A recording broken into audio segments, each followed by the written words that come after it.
तो आज की जो वीडियो है उसमें हम बनाएंगे एक शिवलिंग। देखने में बहुत आसान है पर है नहीं। वीएमसी का भी ऑपरेशन लगेगा, सीएनसी का भी ऑपरेशन लगेगा और कैड का भी डिज़ाइन बार बार मॉडिफाई करना पड़ेगा। बहुत बार कुछ सीखोगे, कैसे प्रोडक्शन होती है, डिज़ाइन कैसे बनता है और उसको कैसे प्रोडक्शन में लेके जाते हैं वो भी सीखोगे।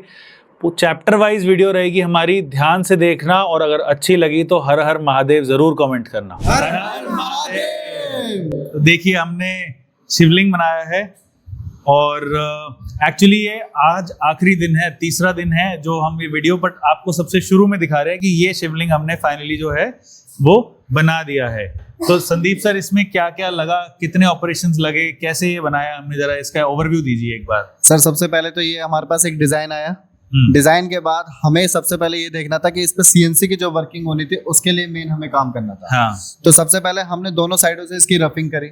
हाँ। और दूसरी इसके फर्स्ट साइड से, इस साइड से हमने इसको राउंड शेप दी ताकि सीएनसी इसको इस तरह से चक में पकड़ ले। इसका अभी ब्लॉक दिखाएंगे। इतना बड़ा तो इसका ब्लॉक था, उसको हमने पहले ऐसे उल्टा रखा, उल्टा रख के हमने ये ब्लॉक बनाया, पूरी रफिंग करी, फिर इसको यहाँ लगा के नहीं उल्टा करके फिर हमने यहाँ मिलिंग करी, फिर इधर से पकड़ के पकड़ के इसकी सीएनसी चलाई। तो इस वीडियो में कैड, सीएनसी, वीएमसी और सीएनसी वीएमसी के दोनों के कैम के सॉफ्टवेयर सब कुछ अप्लाई करा है हमने और हमें 3 दिन लग गए इसको बनाने में। और इसमें हमने बेसिक जो जानकारी होती है एक ऑपरेटर लेवल पे भी हमने वो सारी चीजें भी इसमें बताई आपको है। इसमें हम समझाएंगे कैसे इसके अंदर कोऑर्डिनेट्स लिए, कोई दिक्कतें भी आई, कुछ हमें फिक्चरिंग के अंदर कुछ इश्यूज आए, सारी चीजें। एक काफी लंबा व्लॉग रहने वाला है, आप देखिए किस तरीके से हमने इसकी डेवलपमेंट करी। तो ये देखिए, ये है रॉ ब्लॉक, बहुत ज्यादा भारी है, 6-7 किलो का ब्लॉक है और ये इसके डायमेंशंस है रॉ ब्लॉक के 204, 115, 102। इसको मशीनिंग करके हम इसमें लेके आएंगे। अभी जो कैड में ब्लॉक बनाएंगे वो भी इस डायमेंशन का बनाएंगे ना, फाइनल वाला, क्योंकि अभी ये आउट है ना पीस हमारा। हाँ। इसको पहले राइट एंगल करेंगे, हाँ, चारों तरफ से बराबर हाँ, जैसे खुरदुरा है यहाँ पे देखिए, इसकी एजेस वगैरह जो है अभी खुरदुरी है। हाँ। इसको करके ऐसे हमारा पूरा जो है शिवलिंग का इसके अंदर आएगा। इसका नेक्स्ट स्टेप क्या रहेगा? इसके बाद हम पहले ना इसका बेस है जो हमारा टर्निंग में पकड़ना है। हाँ। उसके लिए हम इसका साइज बनाएंगे एक स्क्वायर। अच्छा, पहले आप वो हाँ। ब्लॉक काटेंगे, हाँ। स्क्वायर काटेंगे, वो स्क्वायर हम फिर वीएमसी पे वाइस में पकड़ के ऊपर से पूरा डिजाइन वाला पोर्शन काट के उसमें हम मार्जिन छोड़ देंगे, ताकि जब हम सीएनसी पे उसको क्लैंप करें तो उसमें स्क्रैचेस ना आए। और फिर जो हमारा सीएनसी का फाइनल बनके नीचे सर्कुलर बन जाएगा, उसको हम क्या करेंगे, जो चक में पकड़ के ऊपर का फाइनल टचअप देंगे। तो इसके अंदर हमारा ये मतलब डिजाइन देखने में सिंपल है नहीं। हाँ। 4 प्रोसेस लग रहे हैं इसके अंदर। पहले हम इसका कैड बनाएंगे, फिर इसका हम नीचे का बेस बनाएंगे, फिर ऊपर का शिवलिंग काटेंगे, फिर उसके बाद इसका टर्निंग करेंगे, फिर फिनिशिंग करेंगे। 5 प्रोसेस है इसके अंदर, तब जाके हमारा शिवलिंग तैयार होगा। तो आप पूरी वीडियो देखो और इसके बाद आप कैड पे आपको लेके जाते हैं और दिखाते हैं इसका मॉडल हमने कैसे खुद बनाया। तो जैसा कि अभी हमने ब्लॉक के बारे में देखा था कि हमारा ब्लॉक का जो आरएम है वो किस तरीके से आया है, तो अब हम बात करेंगे अपने डिजाइन के बारे में। देखो बेसिकली किसी भी मॉडल को बनाने से पहले हमें सबसे पहले चाहिए होता है डिजाइन। तो यह हमारा डिजाइन है सर, हैरी सर। अब आपने इसमें क्या क्या चीजें ली है, सबसे पहले आप इसके बारे में बता दो। बेसिकली किसी भी प्रोडक्ट की मैन्युफैक्चरिंग करने से पहले उसका एक ऑप्टिमाइज्ड जो डिजाइन है वो तैयार करना पड़ता है। जैसे कि अब आप लोग देख रहे होंगे कि अभी हमने एक शिवलिंग बनाई है, ठीक है। बेसिकली इसमें मेरे को ध्यान रखना पड़ेगा कि जो इसका मैन्युफैक्चरिंग प्रोसेस होगा उसके अंदर जितनी भी मैंने रेडियस बनाई है उसके हिसाब से टूल है कि नहीं है। तो अभी हम बात करेंगे, सर को दिखाएंगे अपना डिजाइन और बात करते हैं कि इसके अंदर क्या और हम इसके अंदर चेंजेस कर सकते हैं। तो सर बेसिकली ये हमारा डिजाइन है, ठीक है। अब आप मेरे को ये बताइए, इसका अगर ब्लॉक साइज अगर हमें देखना हो तो हम सिंपली यहाँ से इसका टोटल ब्लॉक साइज देख सकते हैं कि हमारे पास ये ब्लॉक साइज है, ठीक है, ठीक है। ये हाइट हमारी इतनी आ गई। इससे हमें ये बेनिफिट होता है ना कि मार्केट से हम अपना रॉ मटेरियल मंगा सकते हैं इस साइज का। हाँ, पहले तो आपको पता होना चाहिए कि मेरे को रॉ मटेरियल, ताकि हमारी वेस्टेज भी ना हो। मशीन पे ज्यादा एक्स्ट्रा मटेरियल कटेगा तो ऑब्वियस सी बात है हमारी इलेक्ट्रिसिटी वेस्ट होगी, टूल, लेबर कॉस्ट। अब बेसिकली हम लोग क्या करते हैं, एक प्रोग्रामर का क्या रोल होता है कि कोई भी वो अगर डिजाइन देखता है, सबसे पहले आपके हिसाब के जो डिजाइन में दे रखा है उसके हिसाब से आपके पास टूल लेंथ है या नहीं है। दूसरा बेसिकली जो रेडियस उसमें मांगी गई है, अगर आपके पास उस हिसाब का टूल नहीं है या फिर टूल उस कंडीशन के हिसाब से नहीं जा सकता, तो आपका काम होता है, जो प्रोग्रामर का काम होता है कि वहां पे उस रेडियस को चेंज कराने का। तो बेसिकली सर अगर मैं बात करूं, मेरा जो ये वाला पॉइंट है एक सबसे पहले ये पॉइंट का जो रेडियस है ये कितने का है, और दूसरा ये पूरा जो मेरे पास साइज है ये कितने का है, ताकि मैं इसको चेंजेस में भी लेके चल सकूं। बेसिकली देखो, जो अभी हमने वाला रेडियस लगाया, अभी हमने 4 का लगाया हुआ है। ठीक है, तो ये कम से कम 6 का कर दो आप। ठीक है, तो इस पे हम सिंपली डबल क्लिक करके यहाँ पे डिफाइन कर देंगे इसको 6 का। ठीक है, एंड देन आप ये बोल रहे हैं शिवलिंग की जो हाइट है थोड़ी सी ज्यादा है, तो अभी हमने जो इसकी हाइट रखी 65 की रखी है, तो आपको कितना इनफ? इनफ 42। ठीक, तो इसको हम 42 कर देते हैं, देन ओके कर देते हैं इसको। 42 में बहुत ज्यादा छोटा हो रहा है, छोटा हो रहा है, थोड़ा सा प्रेस कर दो, तो इसको हम कर देते हैं 50। मेन बेसिकली ये भी पर्पस होता है ना सर, ये फ्री हैंड चीजें हैं, इनकी कोई डायमेंशंस नहीं है, तो एक्यूरेट तो होगा नहीं, थोड़ा सा लुक वाइज भी अच्छा लगना चाहिए, एस्थेटिक होना चाहिए, ब्लेंडर वगैरह उनको हम ठीक करते हैं, तो थोड़ा सा एस्थेटिक होनी चाहिए लुक, कि देखने में अच्छा लगना चाहिए आपको। अब यहाँ पे हमारा ये डिजाइन बन चुका है, जो एक प्रोग्रामर के अकॉर्डिंग और डिजाइन के अकॉर्डिंग, मैन्युफैक्चरिंग के अकॉर्डिंग जो चीज चाहिए वो चीज हमें मिल चुकी है। अब दूसरी चीज है कि आप इस फाइल को किस फॉर्मेट में सेव करते हो, दैट इज फाइल एक्सटेंशन। तो सर आप इसको किस में सेव करोगे? बेसिकली अगर हम इसको प्रोग्रामिंग में अगर दे रहे हैं तो इसको हम पैरासोलिड में हम सेव करेंगे इस फाइल को, और किसी भी मॉडल को अगर आपको एक्सपोर्ट करना हो तो सिंपल आपको जाना है फाइल के अंदर, यहाँ पर आपको ऑप्शन मिलेगा एक्सपोर्ट। एक्सपोर्ट के अंदर हम चूज करेंगे अपनी पैरासोलिड फाइल। पैरासोलिड के अंदर हमने लोअर वर्जन सिलेक्शन कर लिया,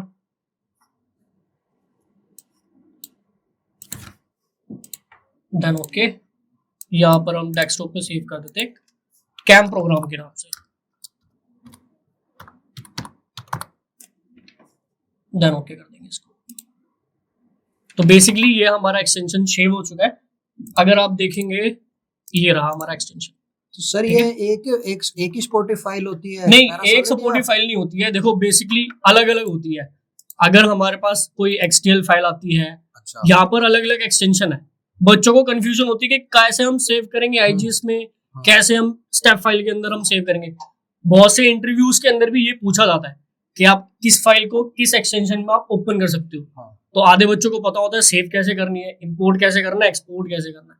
तो सिंपली आपको फाइल के अंदर दोनों चीजें ऑप्शंस दे रखी है, इंपोर्ट भी कर सकते हो आप और एक्सपोर्ट भी कर सकते हो। तो बेसिकली हमारी जो ड्राइंग थी, डिजाइन था, इसको अभी हमने इंपोर्ट नहीं करना, हमें एक्सपोर्ट करना, हमें भेजना है। तो उसके लिए हम एक्सपोर्ट का यूज करेंगे, और जब कोई और फाइल होगी हमारे पास तो उसके लिए हम इंपोर्ट का यूज करते हैं। इंपोर्ट के अंदर भी सेम अलग अलग आपके पास एक्सटेंशन दे रखे हैं, आईजीएस दे रखा है, स्टेप दे रखा है, एसटीएल होगी आपकी स्कैनिंग वाली फाइल, ठीक है, पार्ट फाइल है, कोई अदर वर्जन में हो, पैरासोलिड हो गया जैसा आपकी प्रोग्रामिंग के अंदर यूज होता है।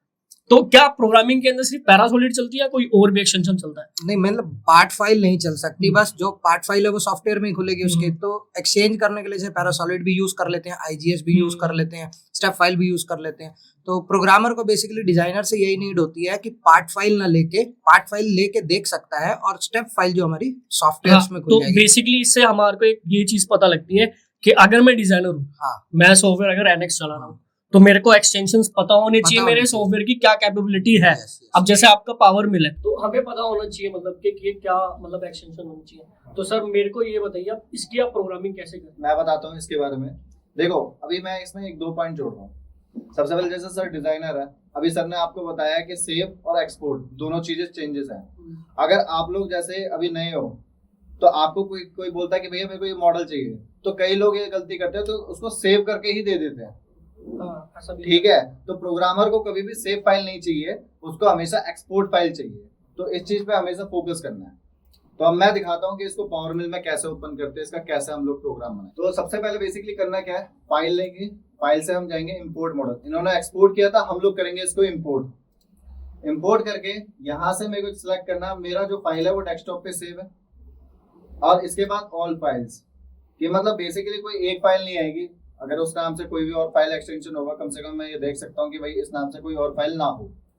तो इसके बाद जो इन्होंने सेव करा था कैम प्रोग्रामर, तो यहाँ पे देख सकते हो मेरा cam programmer .xt is the file extension for the पैरासोलिड।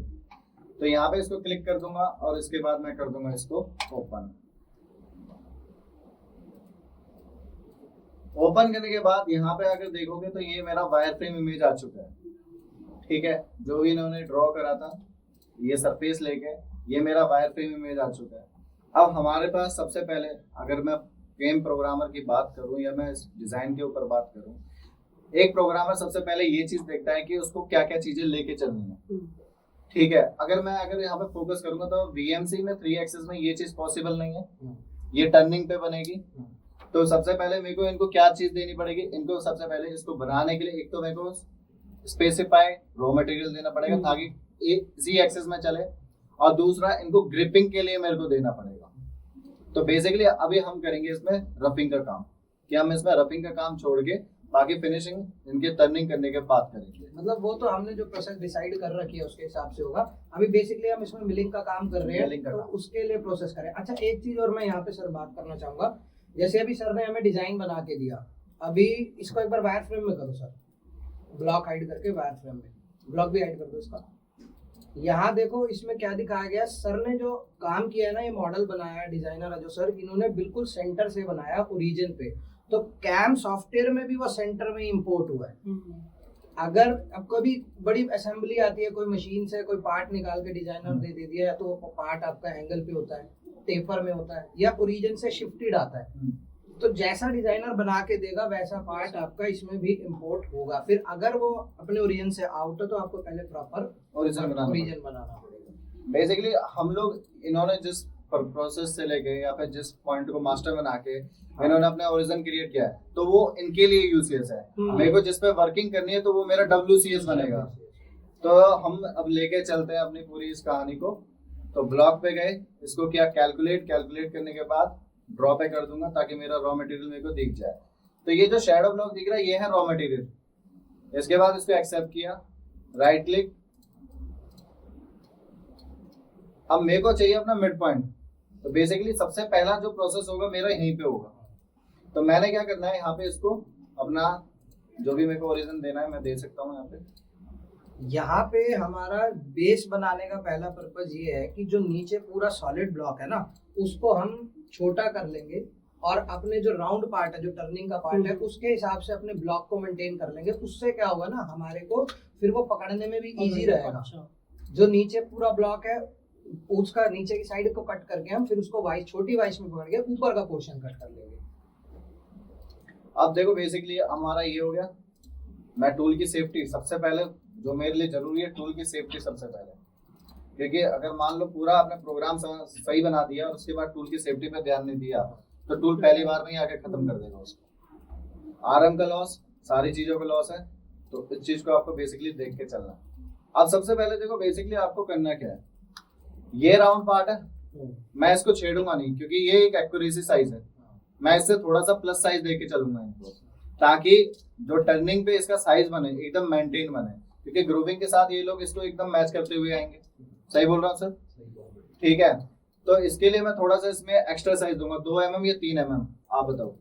2 दे दो, 3 दे दो, ठीक है। स्क्वायर चाहिए यहाँ पे ना हमें, स्क्वायर चाहिए तो मैं स्क्वायर ही दूंगा आपको।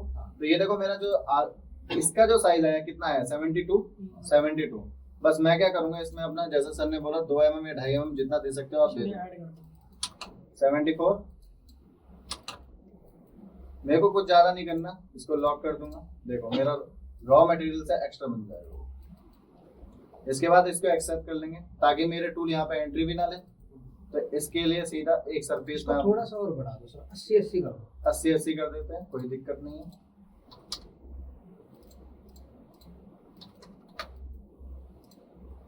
डन। अब इसके बाद अपना एक सरफेस क्रिएट कर लेते हैं हम लोग, ताकि मेरा टूल इसके अंदर एंट्री ना ले।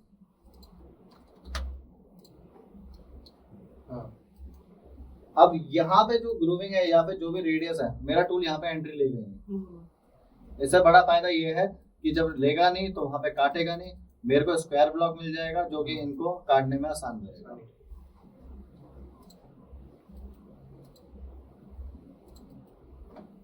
जहां तक चाहिए वहां तक इसको आप लोग अब डिफाइन कर सकते हो।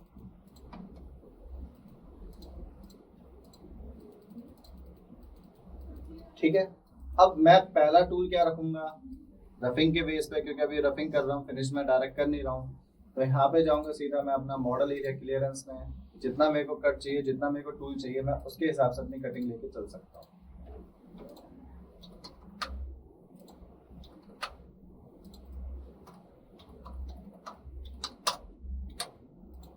तो बेसिकली अभी सर यहाँ पे क्या कर रहे हैं, रफिंग का काम कर रहे हैं, जो हर बार हम बार बार अपनी वीडियोस में बताते हैं। पावर मिल सॉफ्टवेयर के अंदर जो सबसे पहला काम होता है मैन्युफैक्चरिंग का, अपने मॉडल को शेप देना जो हमने बनाना है, एक्स्ट्रा मटेरियल को रिमूव करके, बड़े से बड़े टूल का यूज करके।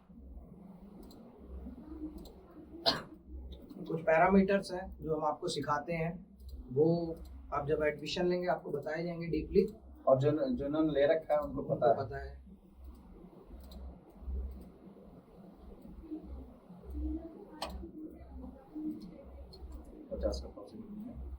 एक्स्ट्रा बढ़ा दें, जो एक्सपेंशन में बढ़ा देना इस वाले को।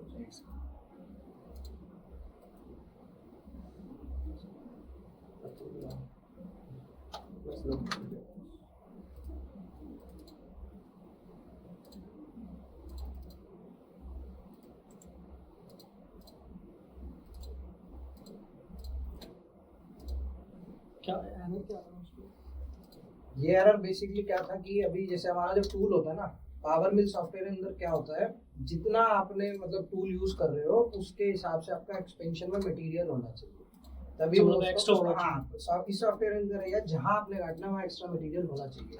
वहां पे हमारे पास कम मटेरियल होगा, उसको ट्रैकिंग पाथ मिल जाता है चलने के लिए आउटसाइड में ना। और उससे बेसिकली होगा क्या, यहाँ पे मटेरियल दिखा रहा हूँ भले ही एक्चुअल में, मतलब बेस इसमें खाली ये रहेगा कि बस दिखा रहे हैं, टूल है नहीं, टूल उतना ही कटिंग लेके चलेगा और अप्लाई करते चलिए।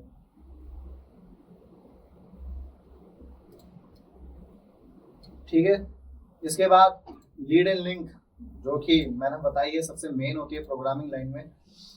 सबसे बेसिकली इसका जरूरी क्यों है, क्योंकि ये आपका सेफ्टी पॉइंट होता है हर एक टूल का, क्योंकि इसके बिना आपका अगर कोई भी इंडस्ट्री में प्रोग्रामर प्रोग्राम भी बना रहा तो भी गलत है भाई। ठीक है, तो ये पैरामीटर तो जो मेरे स्टूडेंट्स हैं उनको पता भी है, बाकी आपको देखना है तो आप एक बार आ सकते हो यहाँ पे। जैसे अभी आपने यहाँ रैम का यूज करा है, रैम का बेसिकली पर्पज यही है कि बड़ा टूल चला रहे हो, प्लंज करेगा तो लोड पड़ेगा, वाइब्रेशन पैदा होगी। रैम्प में वो स्लोप की तरह एंट्री लेगा जिससे तीनों एक्सिस साइमल्टेनियस चल रही हैं और वो लोड नहीं पड़ेगा।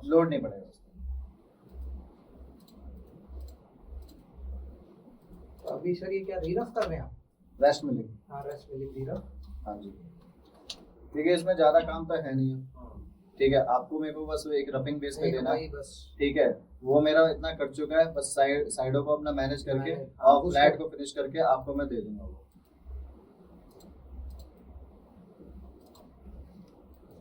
मतलब ये फर्स्ट प्रोसेस है जो हमारी वीएमसी पे पहली प्रोसेस चलेगी शिवलिंग को बनाने के लिए। ये वाली प्रोसेस जो वो फर्स्ट प्रोसेस का काम कर रहे हैं, इसके बाद फिर सेकंड प्रोसेस होगी सेकंड साइड से, उसके बाद फिर हम इसको टर्निंग मशीन पे लगा के फिर वीएमसी पे लगा के इसको फाइनल करेंगे। ये भी एक वीएमसी प्रोग्रामर का ही काम होता है, डिजाइनर का काम खाली डिजाइन देने का होगा। ठीक है, ये एक प्रोग्रामर का काम होता है कि वो इस कोई भी पार्ट उसके पास आए तो वो कितने प्रोसेस में बनेगा और कितने सेटअप लगेंगे, पहले टर्निंग होगी या मिलिंग होगी। अगर ये मल्टी एक्सिस मशीन हो तो एक बार ही में हो जाएगा, एक ही बार में खत्म हो जाएगा, टर्न मिल टाइप जैसी मशीन हो। ठीक है, लेकिन वो एक प्रोग्रामर को अभी वो अगर ये बोल दे कि जी सारा चीज यहाँ पे बन जाएगा तो 3 एक्सिस में भाई ग्रूविंग कैसे बना सकता है? हाँ, वो फिर उसके लिए उसी पे वही हम प्रोसेस कर रहे हैं सारी।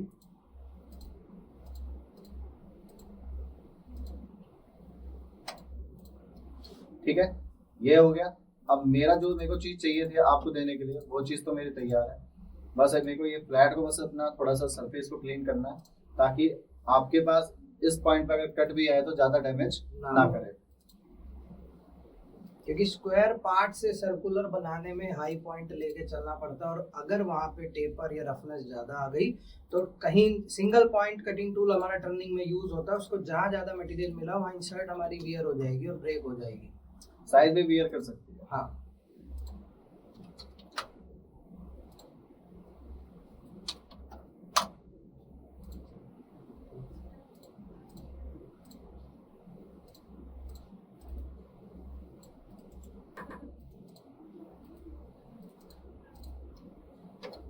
अब ये देखो मेरे को खाली यहाँ पे एरिया को खाली साफ करना था तो मैं खाली इसी को रखूंगा, वो टॉप पे चला वो इनका काम है, वो इसको एक कट क्लीन कट लगाएंगे और फिर उसके बाद अपना प्रोसेस चालू करेंगे। तो मेरे को खाली इसको साफ करना था, मैंने इसको साफ करके दे दिया, मेरा ये पहला रफिंग का स्टॉक हो गया तैयार। अब ये तो हो गया कि इसको किस चीज पे काम करना है। अब दूसरा पॉइंट आएगा कि इस पीस को पकड़ेंगे कैसे, क्लैम कैसे करेंगे। तो उसके लिए भी वीएमसी को जुगाड़ बना के देना पड़ेगा। ठीक है, अब आ जाते हैं उस पॉइंट पे। यहाँ पे फर्स्ट सेटअप आपका खत्म हो गया। सेकंड सेटअप पे चलते हैं अपना जल्दी से। पहले इसको मैं पूरा हाईलाइट कर लेता हूँ 0 0 जो मेरे को चाहिए ब्लॉक के अकॉर्डिंग।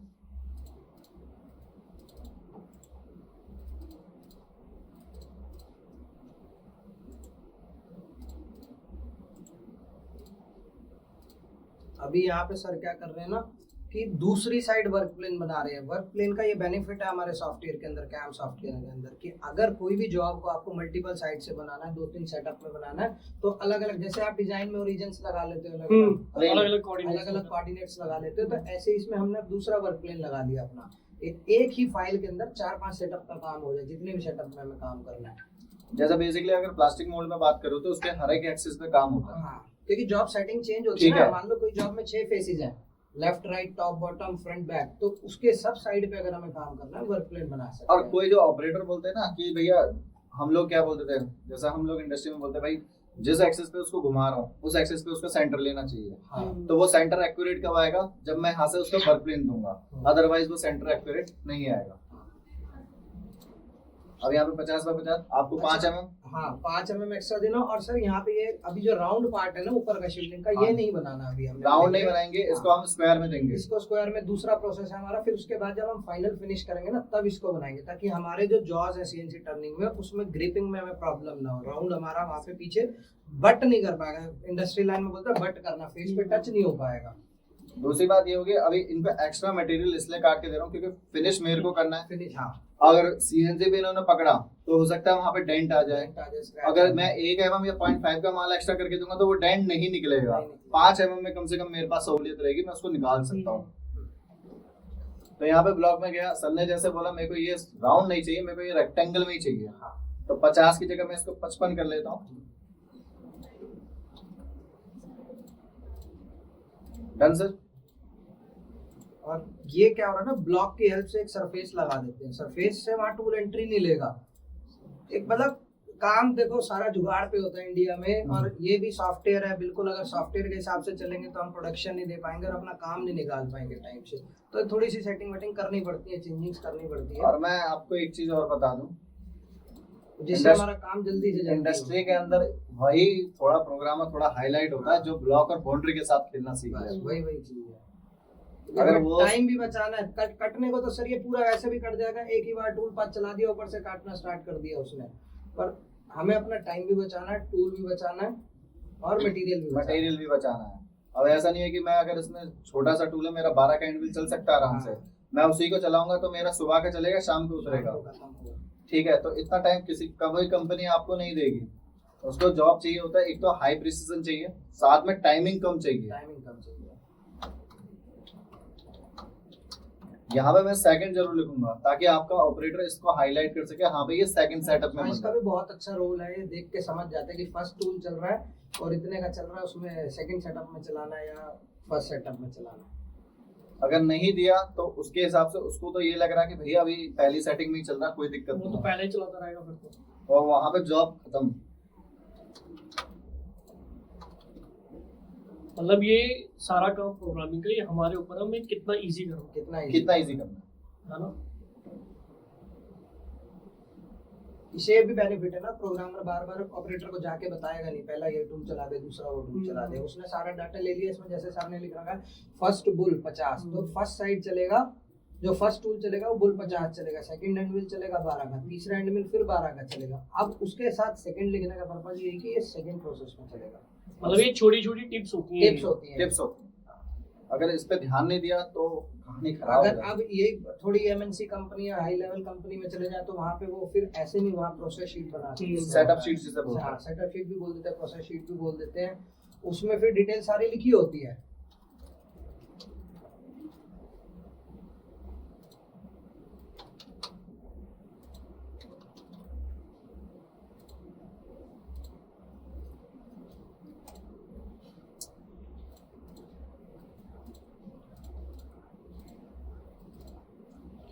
इस पे मैं ज्यादा काम नहीं कर रहा क्योंकि फिनिश इसको मेरे को बाद में करना है। और ये एज जो शिवलिंग का है, ठीक है, ये सबसे मेन है। और ये एक साथ जब मैच होके चलेगा तभी जाके इसकी मैचिंग भी आएगी, तभी जाके इसकी फिनिशिंग भी आएगी। तो अभी मैं बेसिक काइंड पे ये बोल सकता हूँ, मैं दोनों साइड से अभी सर को खाली रफिंग करके दे रहा हूँ, और ये मेरा रफिंग का प्रोसेस रहेगा, फिनिशिंग का आएगा इसके बाद।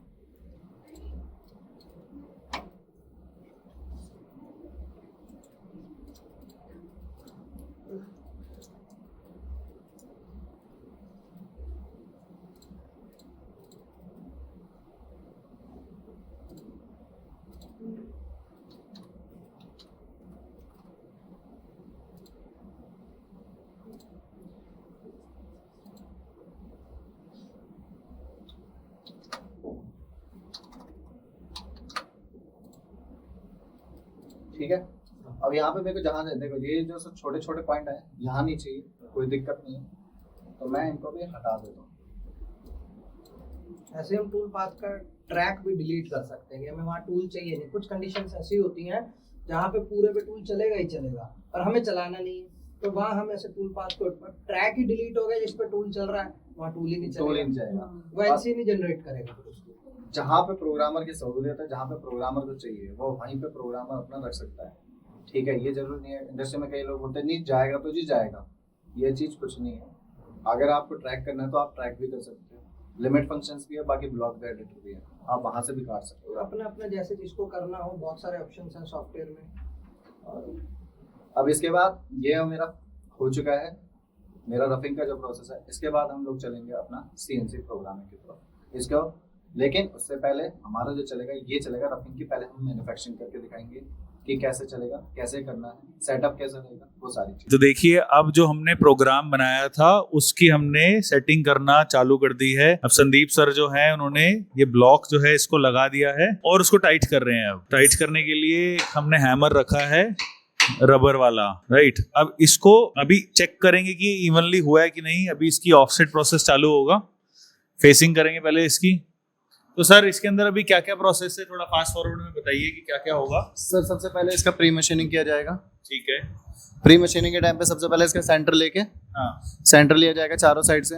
इसका टेपर पॉइंट चेक किया जाएगा कितने में आ रहा है, ताकि हमारा जो शिवलिंग कटेगा उसमें जरा सी भी एक्यूरेसी का वो ना हो। ठीक है, फिर इसके बाद सबसे पहले इसके दोनों साइडों से हम ऊपर और नीचे दोनों साइडों से इसका साइज मेंटेन करेंगे। अभी जैसे मैंने इतना ब्लॉक हाफ निकाल रखा है ना, तो एक साथ तो मैं इसको फिनिश कर नहीं सकता, तो हम लोग क्या करेंगे हाफ एंड हाफ करके इसको पूरा प्री मशीनिंग करेंगे पहले, और फिर इसके बाद हमारा रफिंग का चालू हो जाएगा ताकि हम उसको CNC पे प्रोवाइड कर सकें। तो प्रोग्राम बन गया। प्रोग्राम कहाँ है हमारे पास? मैं इसका 2D का मैनुअल बनाया है। हाँ, ये हमारा मैनुअल बनेगा आउटर का प्रोग्राम। अच्छा, ये मैनुअली बना दिया? मैनुअली बना दिया है। ठीक है। और हमारा जो बाय सॉफ्टवेयर जो रफिंग का चलेगा वो हमारे वो रफिंग के लिए हम चलाएंगे। ठीक है, तो करते हैं इसको स्टार्ट। ठीक है, तो ये ऑफसेट वाला प्रोसेस चालू हो गया है। हाँ जी सर। इसमें कौन कौन से ऑफसेट वो करेंगे? हमारा यहाँ पे आएगा ज्योमेट्रिक ऑफसेट और अपना वर्क कोऑर्डिनेट। ठीक है, अपना वर्क कोऑर्डिनेट में हम XY को प्रेजेंट करेंगे और ज्योमेट्रिक ऑफसेट में हम अपना H1 को डिफाइन करेंगे, जो टूल की हाइट है। ओके, देखो ऑफसेट चल रहा है। ऑफसेट के बाद क्या करना होगा? नेक्स्ट पार्ट आएगा हमारा, इस पे लाइट कट लगाएगा सबसे पहले टॉप फेस पे, ताकि हमारा जो टेपर वगैरह आएगा तो वो सारा के सारा निकल जाए, और फिर उसके बाद चारों साइड उसका आउटर चलेगा। अब यहाँ पे हमारा सेंटर हो चुका है। अब हमें करना फेसिंग के लिए टूल चेंज। तो सर आप अपना टूल चेंज करिए। हमारा जो देखो फेसिंग के लिए जो हमारा जो सीधा बोला जाता है कि जो टूल लगता है वो डाया 50 का होना चाहिए, क्योंकि फेसिंग के टाइम पे या फिर लाइट कट लगा रहे हो उसमें हम ज़्यादा टाइम नहीं देते, और जो बड़ा टूल रहेगा वो बल्क में मटेरियल काटेगा। तो इसी के लिए हम अपना अब टूल लगा रहे हैं डाया 50 का।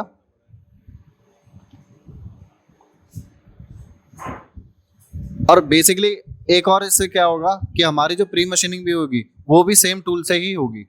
ठीक है, तो आप देखिए कैसे करते हैं इसका। अब यहाँ पे देखिए, यहाँ पे क्या होगा सर, यहाँ पे अपना पर्टिकुलर हर एक पॉइंट पे चेक करेंगे कि हाई पॉइंट कैसे निकालते हैं। हाई पॉइंट को निकाल के यहाँ पे देखा जाएगा कि मेरा जहाँ से हाई पॉइंट होगा वहीं से मास्टर बना के उस पर लाइट कट लगाया जाएगा, ताकि हाइट भी मेंटेन रहे और ना प्रोफाइल में टेपर रहे। अगर मैं किसी भी पॉइंट को अपना मास्टर बना दूंगा तो मेरे प्रोफाइल में टेपर रहेगा ही रहेगा।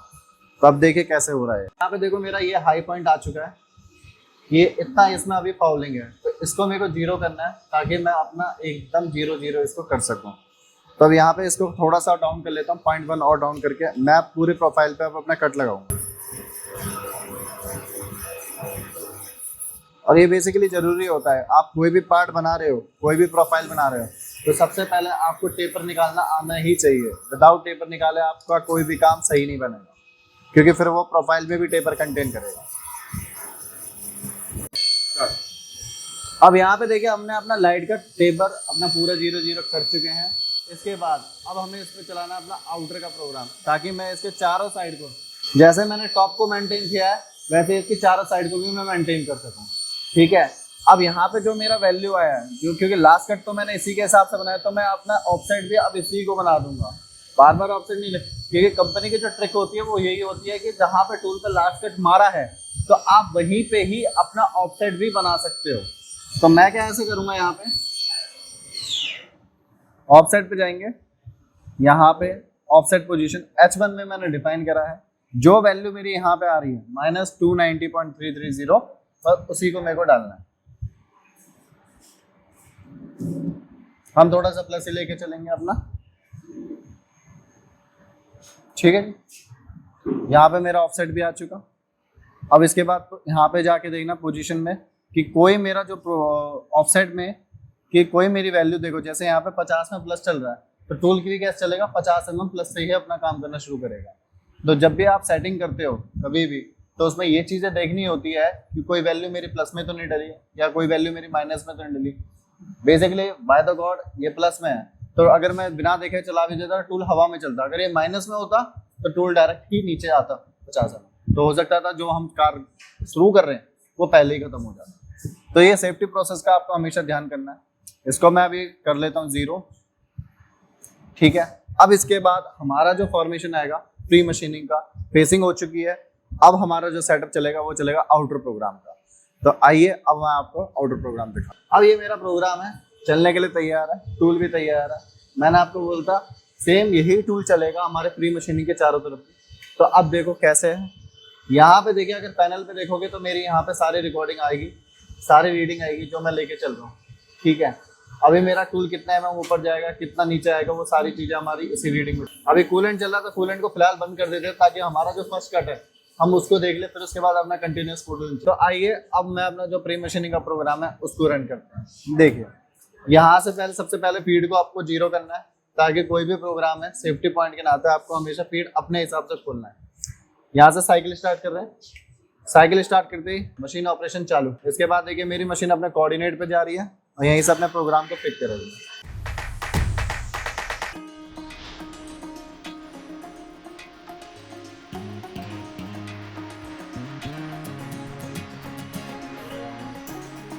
और ये देखिए अब चारों तरफ इस तरह से मेरा ये जैसे टूल रनिंग कर रहा है, इसी तरीके से ये अपना जाएगा 60 mm पर। 60 mm इसलिए क्योंकि हमारा जो वर्किंग एरिया वो तो अपना है 40-45 mm तक, लेकिन 60 mm मैंने इसलिए लिया ताकि हम दूसरे पॉइंट पे उसका रेफरेंस क्रिएट कर सकें। हमें दूसरे पॉइंट पे रेफरेंस लेने में कोई दिक्कत नहीं है, क्योंकि मेन कॉज क्या हो जाता है कि रेफरेंस पॉइंट क्रिएट नहीं होता। अगर आप एक साइड से प्रोफाइलिंग कर दोगे तो दूसरे साइड से आप रेफरेंस कहाँ से क्रिएट करोगे। तो मेन हमारा पॉइंट ये होगा कि हम जैसा ही पहला सेटअप कर रहे हैं तो दूसरे पॉइंट से हमारा रेफरेंस भी क्रिएट हो, ठीक है। तभी इसको चलने देते हैं, थोड़ी देर चलता रहे। जैसा कि हमारा प्रोग्राम यहाँ पे देखो, आप देख सकते हो 60 mm तक लेके जाना है। अभी हमारा प्रोग्राम जा चुका है 39.5 mm तक। 21 mm माल अपना, 20.5 mm माल बाकी है। और जो हमारा प्री मशीनिंग का था, ये देखो आप अगर देखोगे तो ये मेरा चारों साइड से टोटल लेंथ हो गया आ रहा है, चारों साइड से अपने साइज को बनाता हुआ आ रहा है, ठीक है। ताकि जब हम सिंगलिंग का इसका पूरा मटेरियल जब हम काटेंगे तो हमें ओवल मटेरियल ना मिले। एक कंपनी में भी क्या करा जाता है, इस तरीके से किया जाता है ताकि मशीन को कम से कम फालतू टाइम में लगाएं। और ये चीज़ जरूरी है, क्योंकि प्री मशीनिंग करना सबसे पहले जरूरी, ताकि आपका प्रोग्राम फालतू के टाइम को कवर करे, ठीक है। अभी आगे देखते हैं और कितना चलेगा। अब इसके बाद का जो प्रोसेस है वो है अपना रफिंग का प्रोसेस, ठीक है। आप लोगों को हम ये दिखाएंगे कि रफिंग के प्रोसेस में हम लोग कैसे इसको लेके चलेंगे। और रफिंग के केस में भी अब मैं बताऊं, इंडस्ट्री में सीधा क्या किया जाता है, रफिंग के केस में जो सबसे बड़ा डाया होता है कंपनी के पास, सबसे पहले उसी को इम्प्लीमेंट करती है।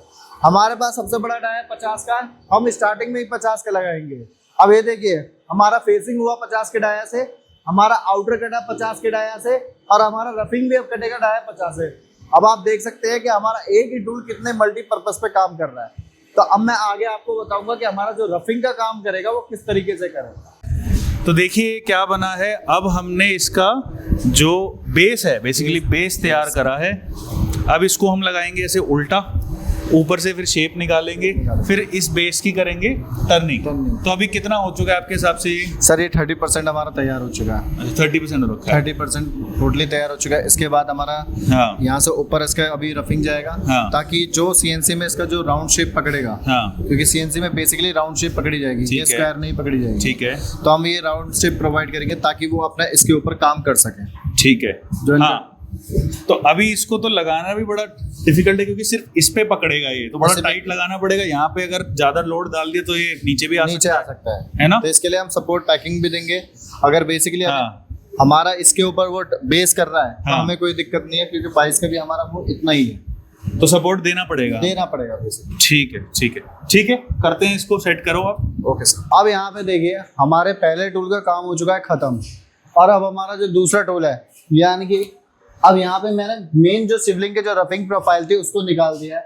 अब जो हमारे एजेस निकल रहे, जो माइनर एज है, तो उसको छोटे टूल से निकाला जाएगा।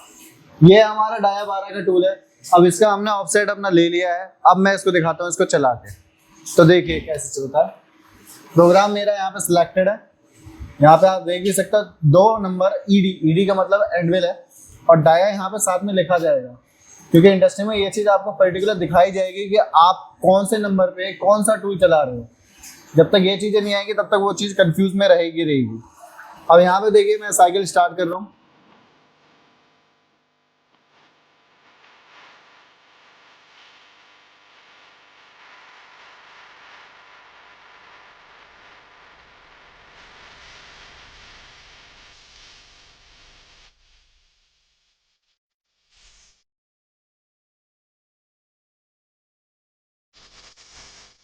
तो देखिए स्टूडेंट्स, अब क्या बन चुका है, शेप आ रही है हमारे शिवलिंग की। देखिए यहाँ पे बहुत ही जबरदस्त शेप आ रही है, और यहाँ पे इन्होंने पूरा एक, अभी ये ग्रूव कटेगा, यहाँ पे पूरी इसकी फिनिशिंग होगी। बहुत अच्छा लग रहा है। और अभी इसके नीचे का जो बेस है, यहाँ से इस पे टर्निंग करेंगे। तो इस वीडियो के अंदर डिजाइन के साथ कैम में मिलिंग के साथ टर्निंग, मिलिंग के अंदर रफिंग के बाद फिनिशिंग, सब कुछ हो जाएगा।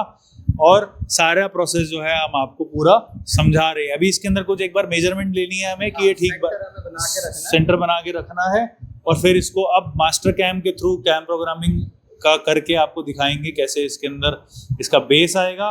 बेस को फिर फाइनली हम लगा के ऊपर का राउंड बना के फिनिशिंग खत्म करेंगे। तो जैसे अभी आपने देखा वीएमसी में हमने ये ऊपर का सारा सॉलिड ब्लॉक से पोर्शन कट कर दिया। फर्स्ट प्रोसेस हमने क्या किया था, ये स्क्वायर ब्लॉक बनाया था 80 बाय 80 का, ताकि हमारे को वीएमसी में पकड़ सही आ जाए। फिर और यहाँ से भी मटेरियल हमें खाली करना था। इसको पकड़ के हमने ये ऊपर की शेप दे दी शिवलिंग की। अब हम क्या करेंगे, इसमें टर्निंग करेंगे। इसको पकड़ के इस 80 बाय 80 में से जो इसका बेस होता है उसको कटिंग करेंगे। ये हमने पहले पावर मिल से बना लिया। अभी हम देखते हैं मास्टर कैम में इसको कैसे बनाते हैं। तो यहाँ पे हमारे पास स्क्रीन में ये शिवलिंग का मॉडल है। ऊपर वाला पोर्शन हम कट कर चुके हैं। अब हमें सिर्फ ये नीचे वाला टर्निंग में कंप्लीट करना है। तो इसके लिए हमने एक प्रोग्राम बना रखा है। ये मास्टर कैम का प्रोग्राम है, जिसमें हमने उसी पोर्शन को ट्रेस करा था, सिर्फ जो हमारा टर्निंग का काम है। एक वायर फ्रेम स्ट्रक्चर पे काम कर रहा है, जो हमारा 2D एक्चुअल में चलता है सीएनसी में। सबसे पहले हमने रफिंग का प्रोग्राम बनाया, जो स्क्वायर है, ब्लॉक है 80 बाय 80 का, उसको राउंड शेप देने के लिए, क्योंकि टर्निंग में हमारे राउंड पार्ट्स पे काम होता है। टर्निंग करके फिर हमने सेकंड इसमें ग्रूव टूल से ये मटेरियल खाली करा है, ये शेप दिया है यहाँ पे, क्योंकि टर्निंग टूल यहाँ पे नहीं जा सकता। फिर हमने क्या करा है, फाइनल एक राउंड ग्रूव की इंसर्ट आती है, उससे ये प्रोफाइल मैच कराई है पूरी। तो हम आपको यहाँ पे 3D में चला के दिखाते हैं कैसे चलेगा। सेलेक्ट करते हैं सारे ऑपरेशंस को और 3D पे गए। सबसे पहले एक स्क्वायर को बनाने के लिए हमने सर्कुलर शेप दी। ये टर्निंग हो रहा है।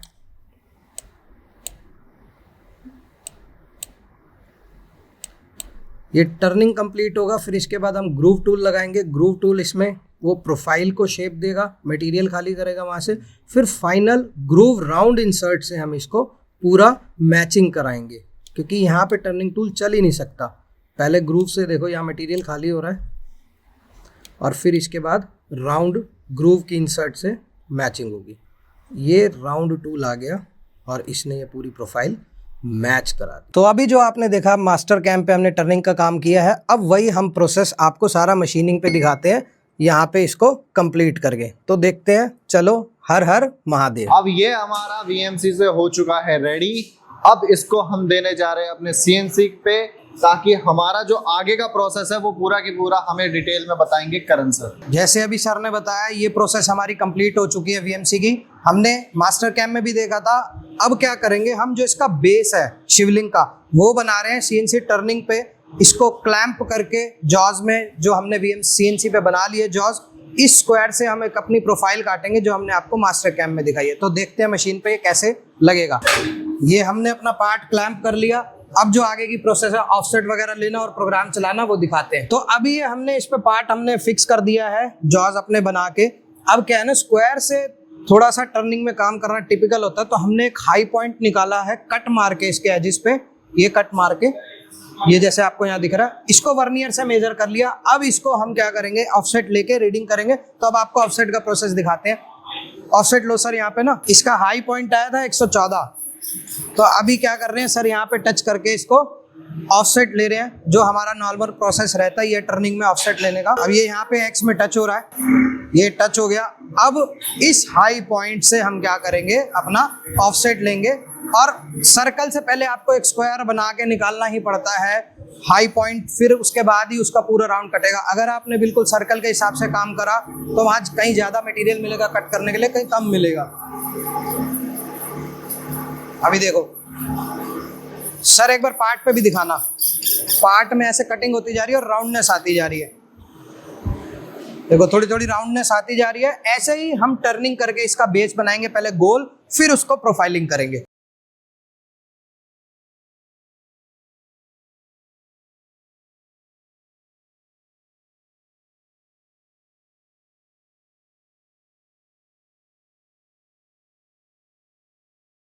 तो हमारा जो CNC का कैम प्रोग्राम था, इस पे टर्निंग पे हमने कंप्लीट कर लिया है।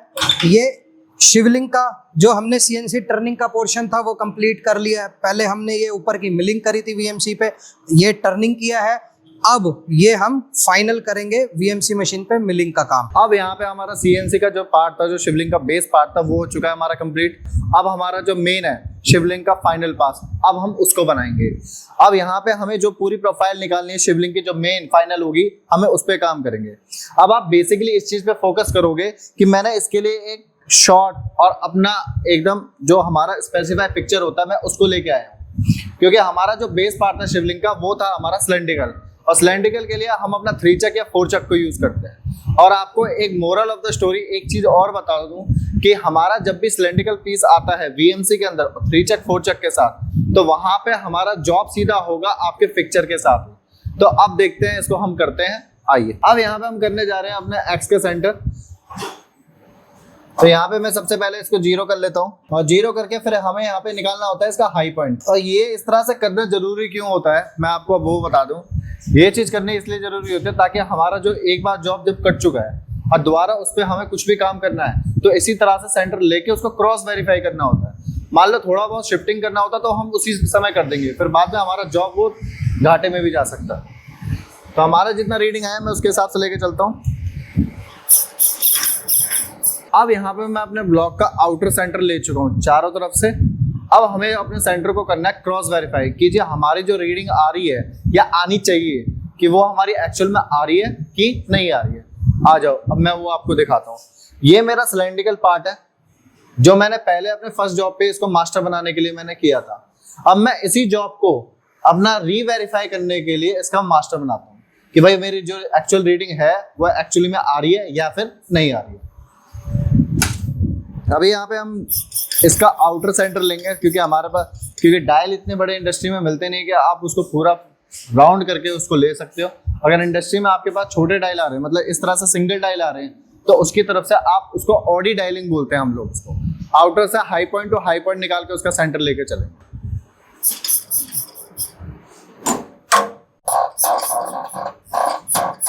अब यहाँ पे देखो, इसका हम हाई पॉइंट निकालेंगे इस तरह से मूव करके, ताकि हम इसके एक हाई पॉइंट पे पहुंच सके कि हमारा जो आर्क ऑफ पॉइंट है, जो टेंजेंट पॉइंट बोलते हैं हम लोग टेक्निकल लैंग्वेज में, वो हमें मिल सके। अब यहाँ पे देखो बिल्कुल एकदम एक्यूरेसी पे आया है, तो मैं यहाँ पे इसको अपना घुमा के देख लेता हूँ कि यहाँ पे भी मेरा कहीं हाई पॉइंट छूट ना जाए। तो ये बिल्कुल जहां पे मैंने इसको बनाया था वहीं पे मेरा 0 0 है।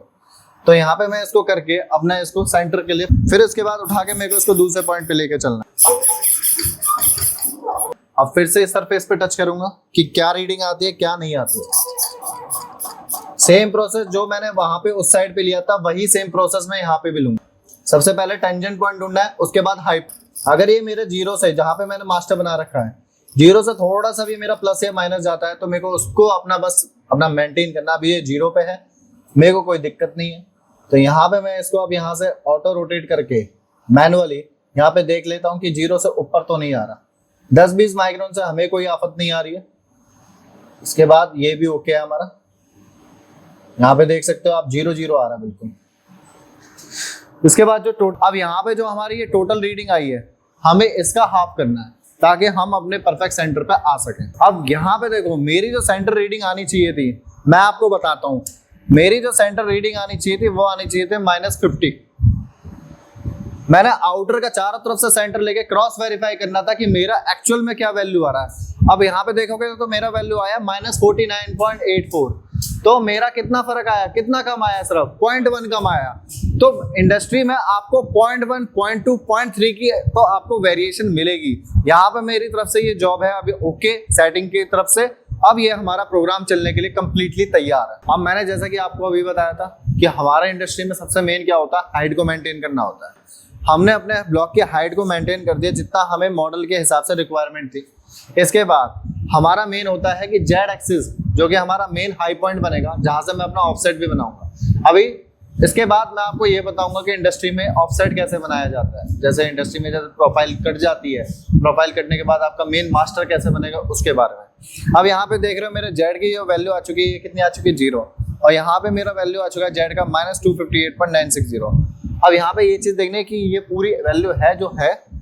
तो यहाँ पे जाऊंगा मैं POS यानी कि पोजीशन पे जाके देखो यहाँ पे मेरा जो एब्सोल्यूट वैल्यू वो 0, लेकिन मशीन की जो वैल्यू आई है ये हमारी आई है -258.96, जो कि मेरी यहाँ पे मेन ऑफसेट की वैल्यू है। ठीक है, तो अब इसके बाद जो सर है, अब हम इसके बाद करेंगे अपना प्रोग्राम लोड करने के बाद हमारा चल रहा है सिवलिंग का फर्स्ट रफिंग प्रोग्राम। अब आइए मैं आपको बताता हूँ हमारी मशीन में अब 3D का प्रोग्राम है उसको कैसे लोड किया जाएगा। आइए, सबसे पहले हमारा यहाँ पे एक ऑप्शन आता है, ऑटो से हमारा प्रोग्राम चलेगा एडिट, क्योंकि अभी मेरे को प्रोग्राम तो करना है लोड। एडिट पे क्लिक किया, इसके बाद मैंने क्लिक किया यहाँ पे प्रोग्राम पे। यहाँ पे देखो प्रोग्राम पे क्लिक करने के बाद जो मेरा USB ड्राइव है उसमें मेरे सारे प्रोग्राम आ चुके हैं। ये अभी शो किया है, लेकिन मैं प्रोग्राम को लोड कैसे करूंगा।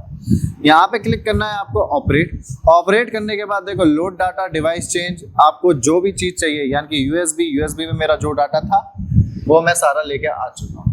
सबसे पहला मेरा जो टूल चल रहा है 1 नंबर 12 एंड, और यहाँ पे मैंने जो टूल लगा रखा है वो भी मेरा 12 का ही एंड वाला है। ठीक है, जो मेरे टूल के हिसाब से मेरी जो रिक्वायरमेंट थी, मेरा जो प्रोग्राम जा रहा है वो जेड में जा रहा है -55 mm। तो हमने सेफ्टी के नाते अपने टूल को 5 mm से लेकर 10 mm तक एक्स्ट्रा रखना है। तो इस कायदे को रख के मैंने अपने टूल को निकलवाया 62 mm बाहर, ताकि मेरा टूल अपने किसी भी प्रोफाइल से प्लंज ना हो जाए, कहीं पे वो टकरा ना जाए, ताकि मेरी प्रोफाइल पे कोई दिक्कत ना आए। तो आइए अब हम अपने प्रोग्राम को चलाते हैं।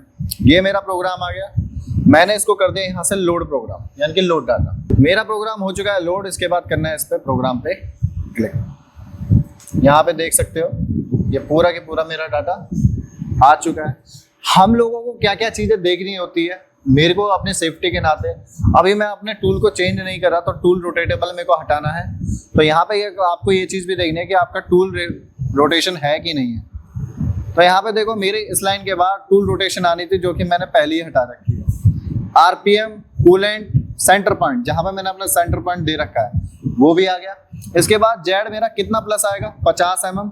कहाँ से चालू हो रहा है, X0 Y0 से, और फिर अपना 1.8 mm, फिर अपना यहाँ से अपना चलना चालू जेड -0.2 से।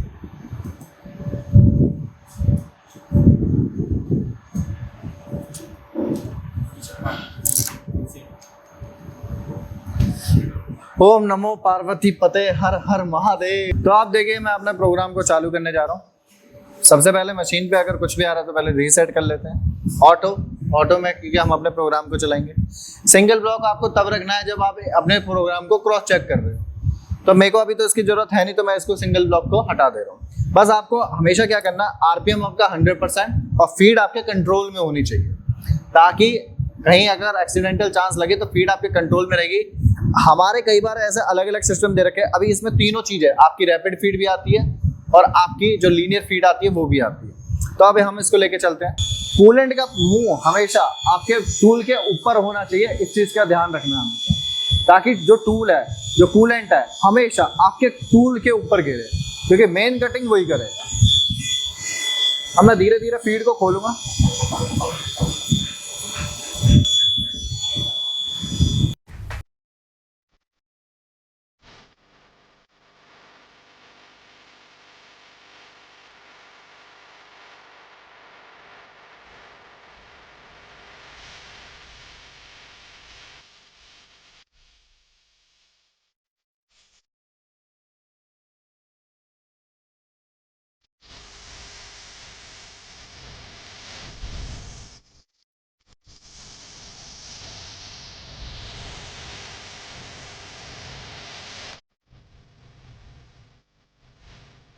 हमारे यहाँ पे पूरा की पूरा जो भी रफिंग का प्रोसेस था वो हो चुका है खत्म।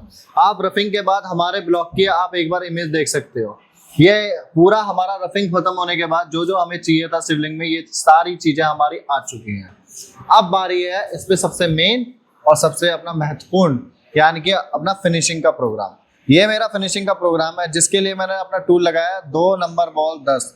यहाँ पे आप टूल देख सकते हो, ये हाई कार्बाइड का है, ताकि मेरे टूल में अच्छी से अच्छी फिनिशिंग आ सके। अब मैं ये प्रोग्राम आपका चलाने जा रहा हूँ। आइए, सबसे पहले हमेशा की तरह फीड को कंट्रोल करके चलना है। तो देखिए हमारा फाइनल जो मॉडल है वो रेडी हो चुका है। ये देखिए फाइनली हमने अभी इसको जो है कितना अच्छे इसकी फिनिश है। कुछ बर्ड्स वगैरह हैं वो हमने अभी सैंड पेपर से कर दिए हैं, बट फाइनल फिनिश आप देखिए। इसके अंदर और फिनिश अभी और आ सकती है। आई थिंक यहाँ पे थोड़ा बहुत जो रेडियस है वो अपना, बट 3 दिन से हमें प्रोजेक्ट कर रहे हैं, तो अब आई थिंक एक बहुत अच्छा है रिजल्ट निकल के आया है। इतना बड़ा ब्लॉक था, इतना भारी ब्लॉक था, और फाइनली जो है हमने टर्निंग भी कर दी इसके ऊपर मिलिंग भी कर दी, फिनिशिंग कर दी। काफ़ी टाइम इस पे लगा, but at the end it's worth it.